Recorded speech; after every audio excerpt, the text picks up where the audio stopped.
Good morning, or depending when you're watching this, good afternoon, good evening, or good night. My name's Ross, and I was always told I had a voice for radio, so today I'm going to be showing you a new Minior card coming out in the upcoming Celestial Storm expansion. And this is very exciting, ladies and gentlemen, because it is the last card we are looking at before we finish off the set tomorrow looking at pointless cards from Sun and Moon 7. And I should mention, as always, or at least as is largely the case, our translation here comes from the lovely David Hochmann over at limitlesstcg.com/translations. So if we look at Minior there, we see that it has got 90 HP, and barring some kind of miracle levelable reprint, this is not particularly good. It's got a retreat cost of 2, which means post-rotation, escape board will not be giving you free retreat, which kind of sucks. And it's got a weakness to grass, which I suppose is quite nice, because you've got enough HP that a Tapu Bulu with Horn Attack, or a Golisopod with First Impression where it didn't become active, will not get a one-hit KO, but make no mistake, both of those Pokemon could very easily get a one-hit KO if they were so inclined. But then again, it won the typing lottery by being a fighting type. You get to hit weakness against stuff like Zoroark and Silvally. That's always good. And you get access to Brooklet Hill. I mean, this is a basic fighting Pokemon. So getting it out with Brooklet Hill, really nice. Although for the ability, as we're going to see in a moment, it's not something you're really going to want to do. Maybe you won't want to. And of course, you then have access to stuff like Diancie Prism Star to do a little bit of extra damage, etc. Or briefly before the rotation hits, we're going to have Strong Energy. So there's a lot to like about it being a fighting Pokemon, but do we like the ability and the attack?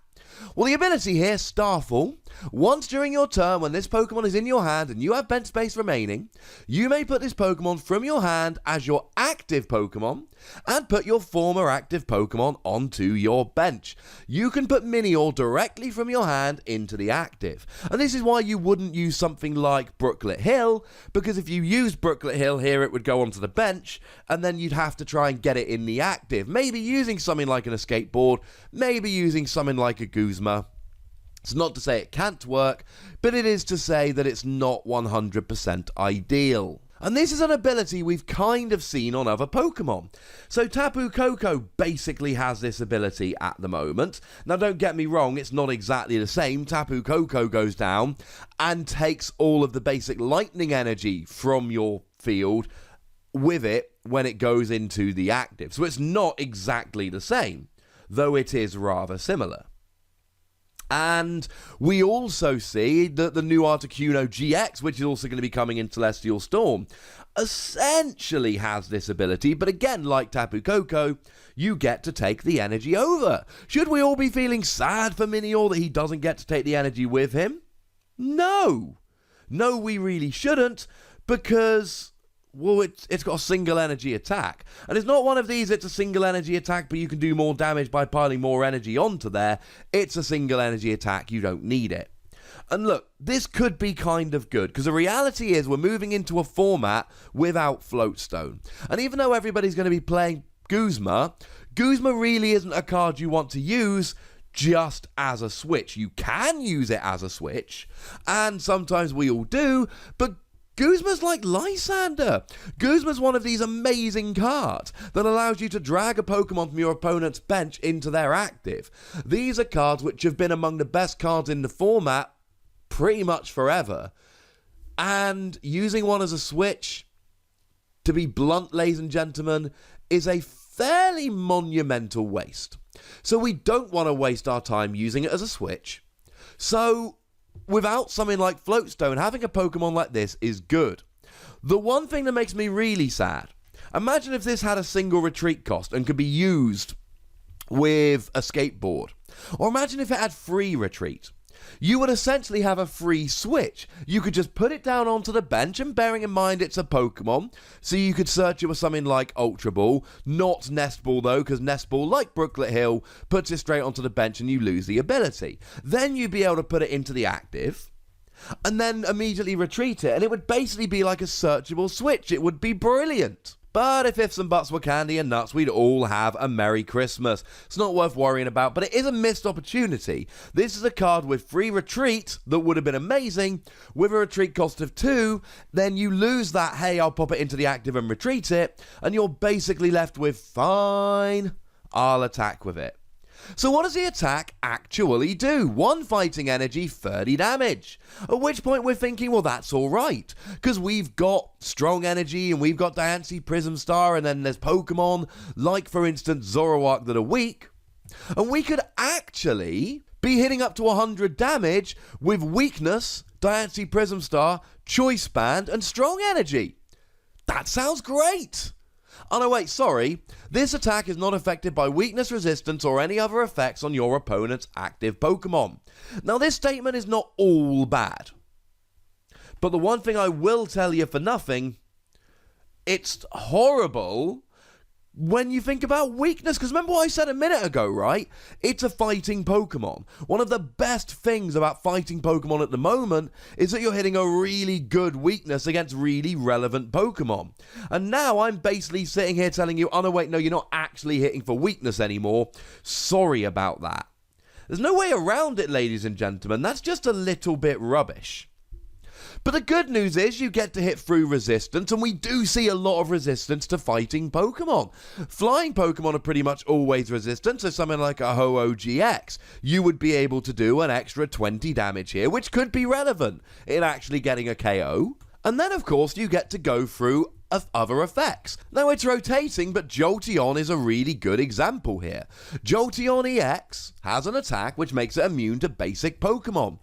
Well, if you're playing in something like a Buzzwole deck, for instance, you're likely to be playing a lot of basic Pokemon. Maybe you're playing it with Lycanroc, or maybe you're playing it with the non-GX Buzzwole and Sudowoodo, and then if something like a Jolteon were to come out and use Flash Ray, you'd be sitting there being like, well, cheers for that then. You wouldn't have many options. Minior would be an option here. Now, annoyingly, you still wouldn't be hitting for weakness, and that's a little bit sad, but it would give you an option. It would give you an attack where you wouldn't otherwise have an attack. And look, I know it's not ideal, but you've still got strong energy, at least before the rotation, to pop it up to 50. And you've still got Diancie Prism Star to pop it up to 70, and you've still got Choice Band to pop it up to 100. So something like a Jolteon comes out, and incidentally only hits 70, so it's not getting a one-hit KO. And then you're doing 100. So you're getting a 2-hit KO on them as well. It's actually really handy for this purpose. And bearing in mind it's a single energy basic Pokemon, and you can always get it into the active when you need it. So there's a whole bunch of Pokemon around at the moment that have GX attacks which make them immune. Toxapex GX is one, and Dawnwing's Necrozma is another. Soon as they've used their GX attack, they get a turn essentially to chill. Prevent all effective attacks, including damage done to this Pokemon during your opponent's next turn.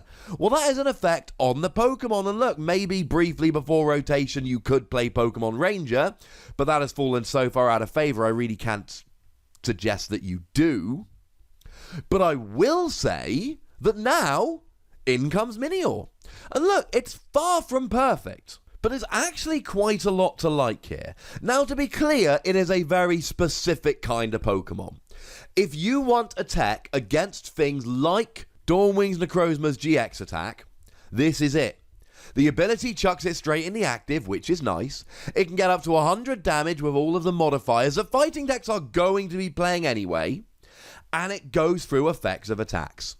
The fact that it doesn't hit for weakness sucks, ladies and gentlemen. Really, really sucks. And the fact that you're only doing 30 damage is a little bit low, and the retreat cost isn't ideal. But in this very specific circumstance, it's actually incredibly useful, because something like a Dawnwing's Necrozma, for instance, you would be sitting there not being able to do anything. Instead, you get to do 100 damage, because you'd go through the resistance of Dawnwing's Necrozma. And going from I can't attack to I'm doing 100 damage and working on a nice 2-hit KO of a 2-price GX Pokemon, that's pretty good. That's worth 3 Wassies. Minior was never going to be in my pointless cards from Celestial Storm video, because you know what? It's actually pretty nice. but only in this one specific circumstance. Tomorrow we'll be back with my Pointless Cards from Celestial Storm video, so do make sure you come and check that one out. But for the time being, make sure you tell me what you think about this particular card. Do you think it's viable? Can you see yourself using it? And remember, just because it's not good now doesn't mean there won't be a Pokemon in the future like Jolteon that makes us tech this into every fighting deck. It could happen. Tell me what you think about it in the comment section. Go nuts, be nice.